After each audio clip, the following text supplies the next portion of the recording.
Какво е? Така Шуробаджанащината. Така отговаряме на въпроса. Шуробаджанащината и подмолните На първо игри. място.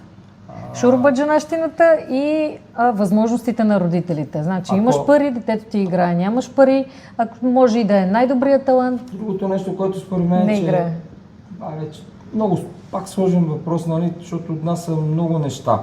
Ако ти се скараш на това дете в академията, искаш да му въведеш някакъв ред, дисциплина, начин, под който да се изгражда наистина като стойностен спортист, футболист, той казва, как ще ми кажеш ти на мене какво да правя? Мести го в другата школа. Ама и там.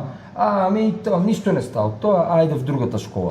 Те са 100, не знам колко, 100 школи, не знам колко са в София само. И най-основното, таксите.